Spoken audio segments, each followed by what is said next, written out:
much for being here still. We are in a great session with I'm Dr.Jordi Serrano Pons. I'm a family doctor, very engaged in innovation and health for the last 12, 15 years maybe already, with different digital health companies, but also I was lucky enough to work with international organizations like WHO and other governments also. And I've been always in the interface of the digital health world, innovation, and government. So I love public health, global health.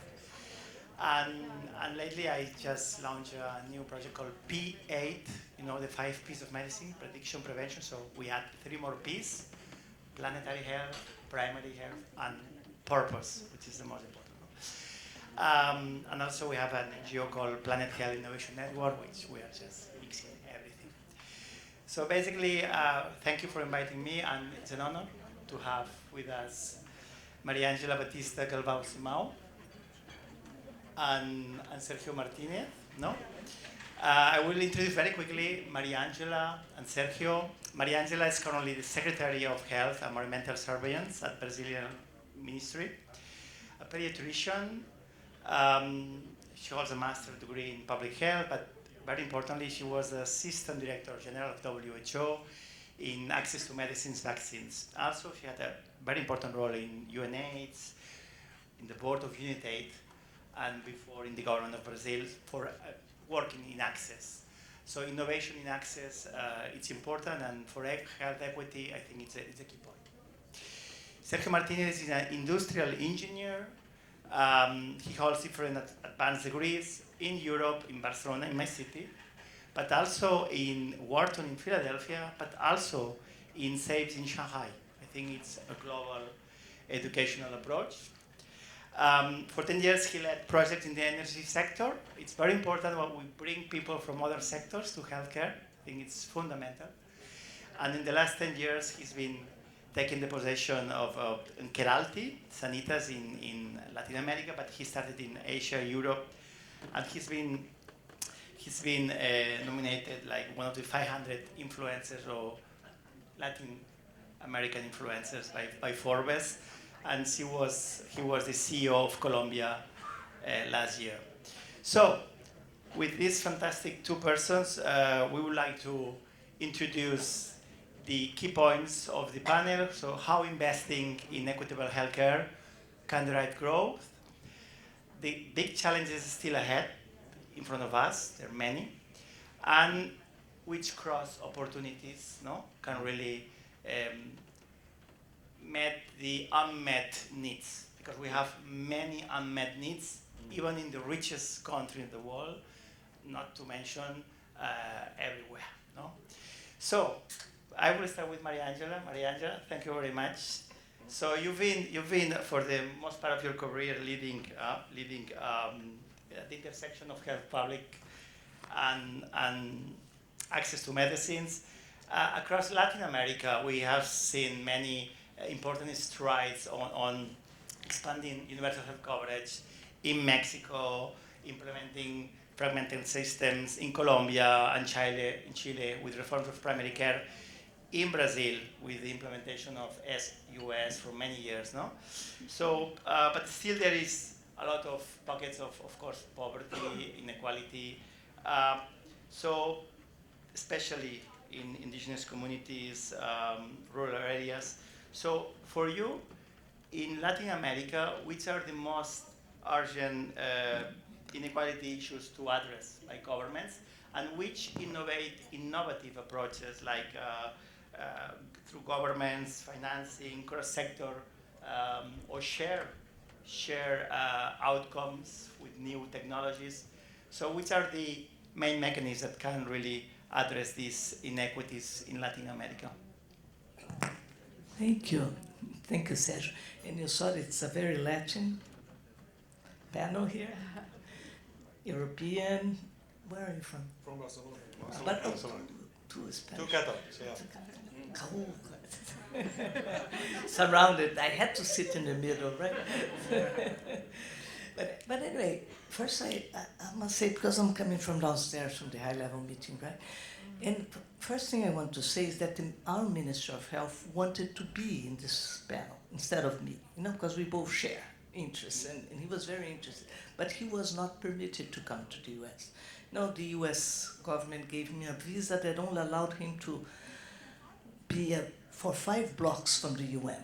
And if he had a medical emergency, he had to call a number, to allow him to go out. So, and I just heard downstairs that this high-level meeting will go without a declaration, because the US government is opposing to it. So some things. Anyway, but that's just, I just learned about it. So we come a long way, because I think we are all here because we are very interested in public health policies that help people, true people in the real world, and so on, and policies that are based on evidence. Right? So I think going to your question, I think the first inequity we have in my region, which is the Latin American region, is that we have a very uneven credibility of the governments. And we saw this during the COVID pandemic, how credibility is important. Credibility in science, credibility in the government being able to guide and coordinate the response. I think this is a critical issue, because the health systems, they need to be protected from the whims of different governments, to change, because we do have a good trend in Latin America towards democratic governance. I grant you that. But we need to make sure that they are credible policymakers, and that the policymakers that believe in science. That's the first thing. I think the other advantage we have in Latin America is the presence of PAHO. PAHO is present in all countries. And that helps us. It's not inefficient. It's just. I was with WHO for a long time, and I used to joke that WHO was the grandmother of UN bureaucracies, and that PAHO was the great grandmother. Okay, because it moves slowly something, but it helps the region in key issues, strategies, and so in ending inequality and inequity in health. It's different from inequality. Is one of the main things that we need, a coordinated approach in the region. So, like you're talking about, universal health coverage in the region is very diverse. Like my country, Brazil, has the right to health is embedded in the constitution. But the constitution is not enough. I know other countries have it in their constitutions too. But you have to have the mechanisms, the legal provisions for that to become a reality. Right? You have to have the sub-legal and the sub-legal normatives and regulations that will help to pave the way for the health system. So I think Brazil is relatively more advanced than other countries in the region because of this. There are several, I think, like the Constitution states that health is a right, and the state has to provide for the mechanisms for achieving that right. And that brings to many other problems. But I'll stop here. Thank you. Obviously, inequity is multifaceted, and governments have a lot to do for good or for bad, no? But in that sense, Sergio, from a private perspective, your company has shown a lot of flexibility and quite successful in many different countries, no? But you have to be flexible and adapt yourself. In general terms, if you want to also answer the first question, but can you introduce us concrete examples how your company has really implemented with different epidemiological realities, countries, and so on? Sure. Well, I think when we look especially in Latin America, the government is doing really well directed actions to improve healthcare for the population. In some terms, some of the healthcare systems we do have in different countries are better than the ones that we have in the US, in terms of universal coverage, in terms of access to the people, in terms of out-of-pocket. And I think the private sector, we did a lot of the job with them. So some of the initiatives we do have in Chile, Colombia, Brazil are developed by both the public sector and the private one. We're handling around 10 million people between Mexico, Peru, and Colombia. And in the case of Colombia, for instance, we do have 6.5 million from the social public health system in our management, and we were one of the leaders and developers of primary health in Colombia. So when the government saw the need about implementing primary care, they wanted to do it, but at the end of the day, they need to prepare a bid, train the people, and etc. The good thing about the private sector is that we're super fast. So when we're going to do something, you can find the resources, you can speed up things and scale much more. And right now, we have around 250 primary care centers in Colombia. Thank you, Sergio. Obviously, the collaboration between public and private is fundamental. No,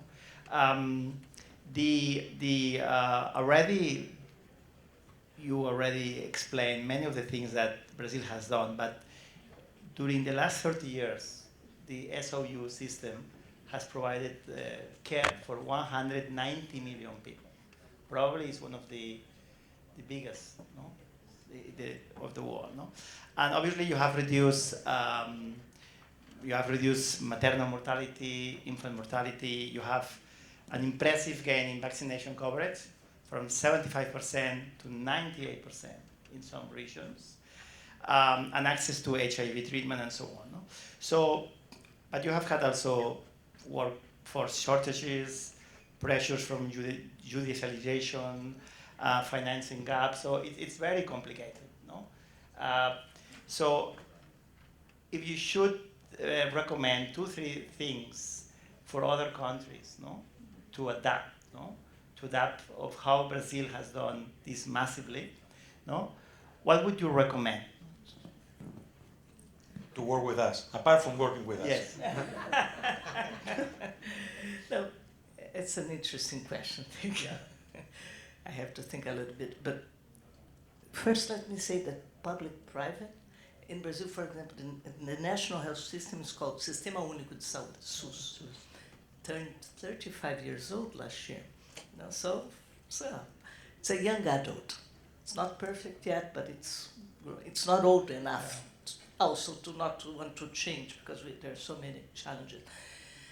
But one of the things that I would advise, you know, is that the systems that, for example, SUS, when it turned 35 years old, it covers 70% of the population in the states in the south and southeast, and 90 to 100% in the northern part of Brazil. No, so it's super. The coverage you mentioned is probably around that because Brazil has 213 million people.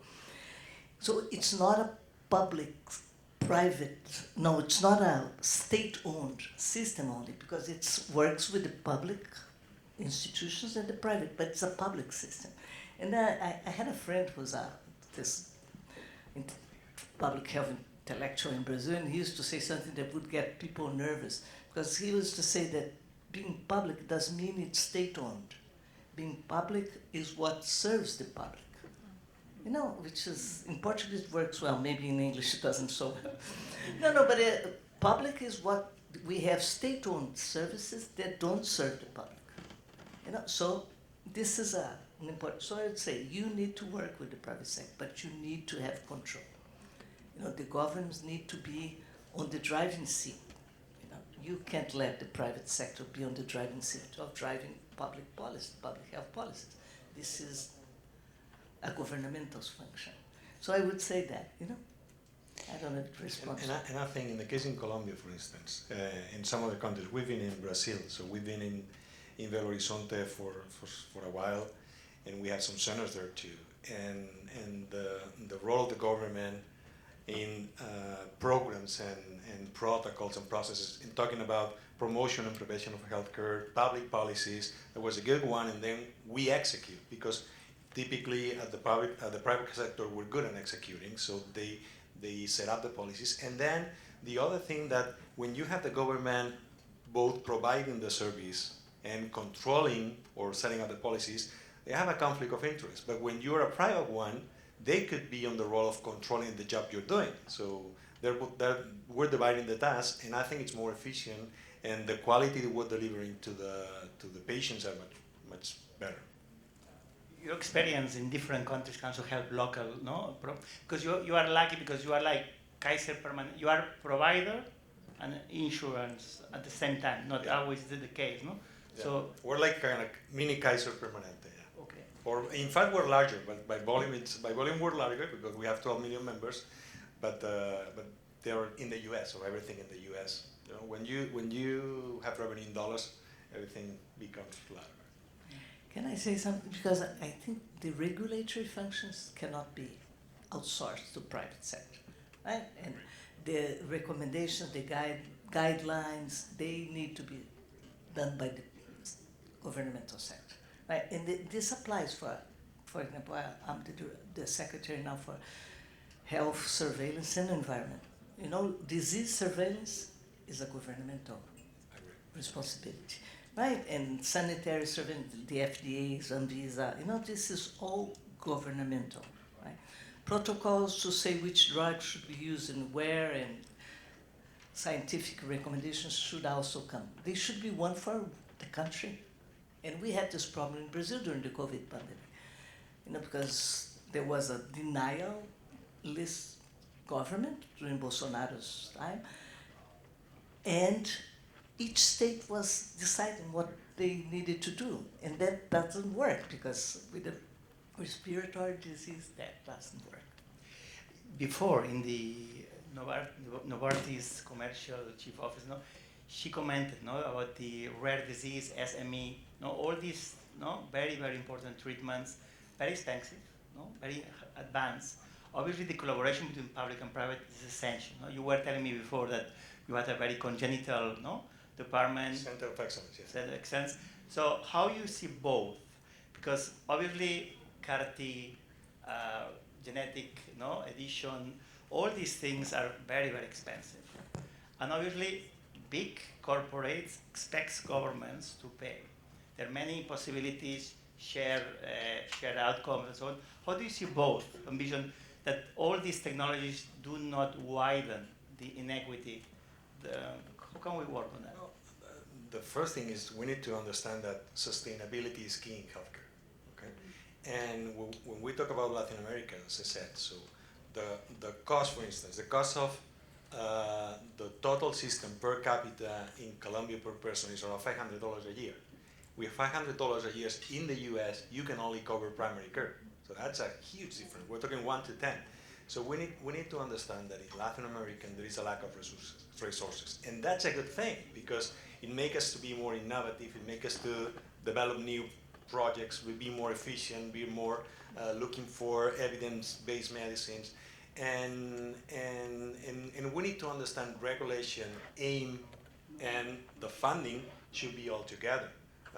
So we can only think that the government is going to pay for everything. Universal coverage doesn't mean that they're going to pay for everything. That it doesn't mean that they will cover for they will cover for everything. That's what for everybody. That's what they should do. And we need to understand the budget is limited and how we can introduce all the new technologies and who's going to be eligible and who's not. Okay? But even though, as I said, the coverage in Latin America is huge compared to many other regions. Yeah. No, first of all, I never like to use the U.S. as an example because it doesn't have a system, a health system. Right? It has anyway, that's it. I think you touched on something that's very important for our region, the Latin American region, because we are mostly upper middle income countries, so we don't benefit. I mean, we don't get access to pricing of innovations that can make a difference in life, and that's difficult for the government. Colombia, I know, well, is struggling like Brazil to pay for the health costs that are associated with innovations or with technologies in general. And yesterday, the day before yesterday, there was an announcement by United and Chai of lenacapavir. I don't know if you saw. Lenacapavir is an antiretroviral injectable that can be used twice a year for HIV, for prevention of HIV and also for treatment, but now they're pushing for prevention. And in this country, I think it costs $20,000 per injection. It's made by Gilead. And then Gilead did this licensing with several countries, but leaves the upper middle income countries in a limbo, you know. And now Unitaid and China negotiated with Dr.Jordi in India to produce it $40 per year. Two injections per year, $40. So we need to access that price, you know, because then we can offer it to our public, because we pay. Colombia pays and Brazil pays for treatment for our patients. So how do we do that, you know? So it's not easy, but it's complicated. Patents, innovation, yeah. Innovation that sits in a shelf and doesn't benefit the producer nor the people who should benefit from it. On the other side, we need to be conscious about the Latin American countries, and Brazil is an exception because they're a little bit higher than if you look Colombia or Peru and other countries. But we need to understand the regulation we do have in Latin America tends to be or wants to be like the one in Europe, but we have a very different budget, so it has to be a combination of both. And then what I think we're doing very well is being flexible and innovative in order to adapt new products or to adapt the policies that are coming, especially from the European Union. Yeah, but then we need to be careful. I worked on health regulation when I was in WHO, and we like quality assurance. It should be the same across the world. Because I heard several times, oh no, this is in an African country. Maybe they could lower down because it doesn't matter if they have more headaches or a side effect. I said no, you don't compromise on quality, right? And safety and quality, you don't compromise on that, and that's. Yeah. I'm an engineer, so I'm working in quality every single day. So data never lies. And obviously, in the States, there are many regions, companies that they're doing quite well. Also, no. The question is, everywhere we always talk about prevention, but after 5 minutes, we are starting to talk about disease, no, and everywhere, no, and it would save tons of money.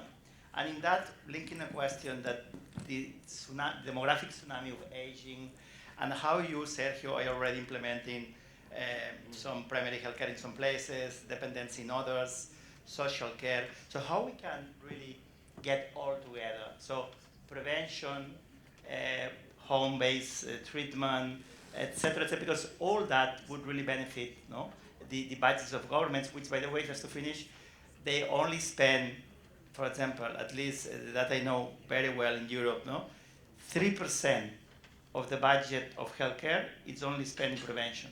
Then we cannot keep talking about prevention. We spend only 3% in prevention. No? So how we can really prevent, and Latin America has a really young population. It would be easier to prevent. No? How we can do that? They're aging. They're going to get there eventually, so it's a matter of time. As I said, so we're an end-to-end corporation. So we do everything. So we take the risk. We do the insurance, even for the government. We have a global cap that covers everything. We have our own hospitals. We have our own medical centers. We have our own university, and our center of excellence is working on evidence-based medicine. So we do everything because we want to be together, holding hands with the governments. Okay? When we manage their lives in what we do, so on quality, it's a non-negotiable thing, because when you're working with lives, it's something you cannot forget and never. So what we decided some time ago, we're not going to be a disease company. So we always talk about healthcare, but in fact, as you said, we end up talking about disease. And then we decided we're going to be a healthcare company, a real one. Okay? So we implemented a model working in the disease, what we call the health part, but it's working on the disease. Specialists, outpatient centers, inpatient centers, surgery centers, everything you can imagine. So we have an axis working there, but we have two other axes working, one on all the social needs of the population, and we do a lot of them there, because there are diseases that you can see, like loneliness. And fortunately, some while ago, we talked about loneliness here in this country, and the general surgeon raised his hand telling, hey, that's a big problem here. And that's a risk factor even higher than smoking. So we're working with them, and we have our primary care providers, our family physicians, talking to the person and telling him, hey, tell me about you, tell me about your family, tell me about your conditions, your neighborhood, because we also work with the community. Last year, as an example, and we do it holistically, integrated, integrally. Last year, for example, we worked on social prescriptions, and we prescribed more than 200,000 social prescriptions, like doing exercise, doing community activities, being in a book club. That's an important thing for health. Being in a cooking club, we have medical centers with cooking classes and nutrition tips. Mindfulness, we have a program of mindfulness in our medical center, and those are prescribed by our PCPs, and that's what makes the difference. Can I come in that? Yeah. You know, first I think that this prevention versus treatment dichotomy is a false dichotomy. You know, because you need to, vaccines is a prevention, right? But then if people are sick, they need to be treated. Now, and we know, of course, that there is some, like I was in a discussion on dementia during this UNJ, and they were saying, like 60% of 40% of the cases of dementia could be delayed, or if there was a health promotion strategy behind it. Okay, that's fine. But first, I always I graduated medical school in 1980, when many people around here were not even born, right? No, but 1996 there was a health promotion conference in Ottawa, I think. And this is a translation because this UN recommendations don't come so clearly. But basically it aimed at saying that the governments should make the healthy choices, the easiest choices. So when I ran the HIV program in Brazil for many years, we're saying, now we tell people that they should use condoms, then we need to provide condoms. Because otherwise, Brazil has a large, vulnerable population, socially, economically challenged. They won't buy condoms if they needed to buy food, for example. So this is something. Yesterday I was talking about cervical cancer, right? Cervical cancer, there are two extremes, right? Because you have the prevention for cervical cancer is the HPV vaccine. It works. It works, and we have proven, because Brazil has the highest gender-neutral vaccination program for HIV in the world. We struggle because it's still an expensive vaccine. And so you work on the prevention, but we have 7,000 women who die every year in Brazil of cervical cancer, which is a preventable death. So we need to do both. And the way you do it, you need balanced, well-financed public health policies that are based on evidence. We're going to change the name of the ministry, and it's going to be the Ministry of Disease. Because the health industry is not the health industry, it's the disease industry. No, but the Ministry of Health should be the Ministry of Health, because you're monitoring diseases and doing other things to improve the health of people. 5 minutes we have. In that balance, at least two questions, please. In that balance of prevention, for example, you say dementia, we are in a turning point with Alzheimer, memory tests, but many more things, voice recognition. So to share your data, your public health data with the private data is never an easy way. No. To really prevent quicker, how can we really finally interoperate? We have already a system, we have fire system, we have many things. But it's always difficult in every single country of the world to share the data, and that would help these people to prevent disease. How we can go for that?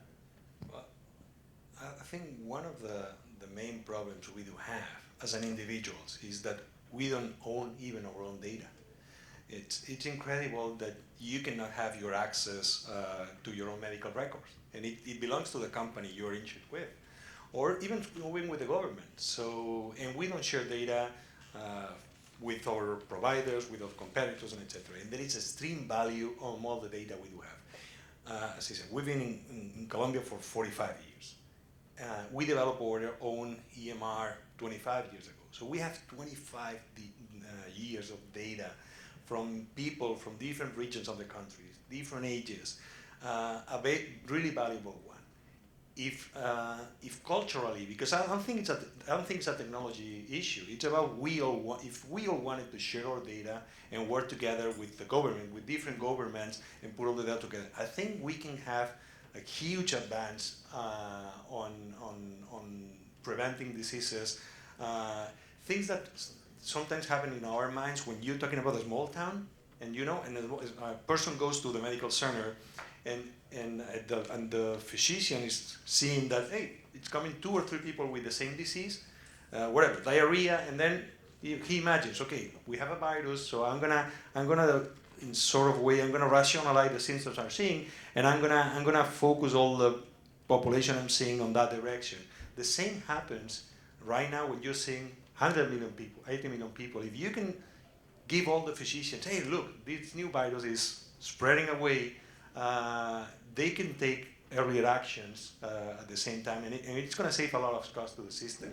But we need to have a real intention of sharing the data, and the other thing is that we need to give the data to the people that it belongs to. I'm going to use the pandemic example, because like sharing information was vital, right? And we're trying to prevent that happening again. The difficulties we had with the pandemic agreement. It was a good example. Yeah. But I'm saying now, going back to Brazil, and I see the this is a complex issue. Because the government has to share public information, has to share. You have to protect individual information. That's fair, and that's the right thing to do. But then we have difficulties in Brazil, because during the pandemic, because the federal government was such a mess, there were all these other networks, academic networks of the private networks of labs, producing information on genotype, molecular biology tests and so on. We need to be able to incorporate that into I used to say, we need to make this data that's produced by the private sector into the public data. And we are slowly moving there. But it's not easy, because the government resists. It's a pity. If people would know that mixing this data, your data, the data of Novartis with the cities, all these data together, the 2,000 columns of Google of each of us, so all together we could really... But the problem, people especially don't know on detecting early any outbreak of public health interest. It's essential. Yeah. Just a final question for both, maybe more for Mariângela, but also for you.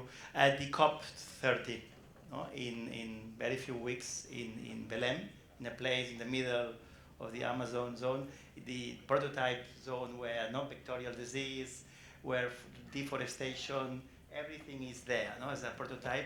How that finally in the COP negotiations, health is there.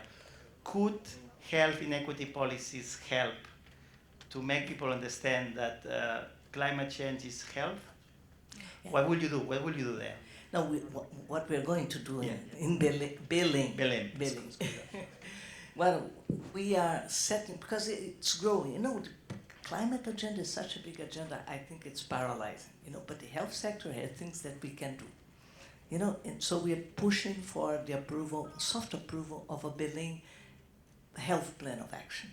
We had several meetings during this UNJ, WJ, and so. And then, what you can put things that the health system can do. And I'm saying over and over again, we need to embed that the climate emergency affects health. So we need to be in the climate agenda. The health needs to be one of the preoccupations in the climate agenda. And the climate change should also be in the health agenda. You know, so in the Minnesota, it's not the climate is someone else's problem. No, we all live in the same planet. It affects our health. So we need to make sure it's in both. And we talk about vaccines, but water, it's one of, in the coast of Colombia and the Caribbean coast, water is a big problem. If we can solve the water problem, we're gonna save tons of money and a lot of healthcare diseases that we have in especially with child. Yeah. Your 360 system, no? You probably know which people in heat wave summers, no, have air conditioning or not. No, I mean, this I believe, just to finish, no, your close 360 systems that you are delivering, no, Sergio, combined with pro-health, pro-public health government like yours, no, that would be fantastic. It's always the same. If we work together, we're going to go farther. And let me say that Spain and Brazil are very much aligned on the climate. Thank you very much, and thank you everybody. Thank you everybody. Thank you.